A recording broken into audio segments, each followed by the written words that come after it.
Well, good morning. We do have a few new burn bans to pass along and anticipating some severe weather over the weekend. I'm meteorologist Josh Marces, and this is your Wednesday weather update. We are going to have dry weather here for about 3 more days, and this will be the same kind of weather we experienced on Monday and Tuesday, the cool and clear morning, and then the sunny and warm afternoon today, topping out most areas about 86 to about 90 degrees or so, so kind of similar to what we felt on Monday and Tuesday here, and just a light breeze today, keeping our humidity very low so that we do have the north wind, but the south breeze returns tomorrow, so we'll start to feel some of that mugginess creep back in Thursday and Friday, and that's in advance of that cold front that will bring a few storms over the weekend. So our temperatures here to start the day in the 50s and low 60s. Are used to these temperatures. We've seen this quite a bit over the last 2 weeks. Everybody topping out in the upper 80s and low 90s this afternoon, and the dew point is still hovering there in the mid 50s, which we do enjoy here. That puts us in the pleasant category again today, but the humidity will start to increase in the upcoming days. So if you have some things to take care of outside, whether it's just in the yard, today will be a great day to do that.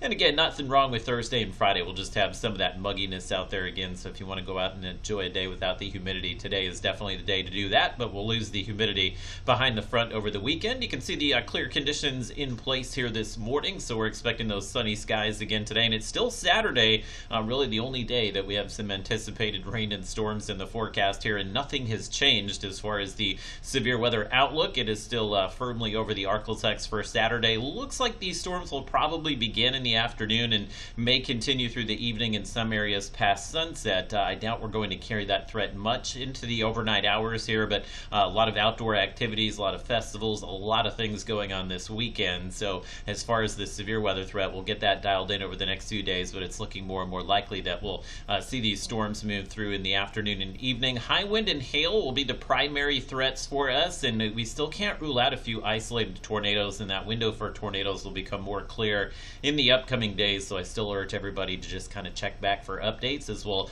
really narrow down and dial in this forecast by the time we get to the end of the week. And I do believe these storms will likely end Saturday night. None of this will spill into Sunday, so Sunday looks to be a fantastic day for us. So we are directly just kind of smack dab under this ridge of high pressure today. Today is the day it will begin to move to the east here and begin to weaken. So we'll push 90 today. I think by tomorrow most areas will drop just a few degrees here, so most of us will be back into the 80s on Thursday and Friday as that ridge just kind of moves off to the east here. There's our next storm system, so that will be rolling out of the Rockies late Friday and dragging that cold front with it. Again, this dip in the jet stream here, that's some of the cooler air coming down, and that's where the winds are very strong. So you get the upper level winds coming in like this, and then the surface winds will be strong as well. We get quite a bit of wind shear in the atmosphere, and it's wind shear that's needed to sustain those severe storms, but also wind shear is what produces some of those supercell thunderstorms and can give us that threat for maybe a few isolated tornadoes as well. So we'll know more on that in the upcoming days, but at the very least, this will be a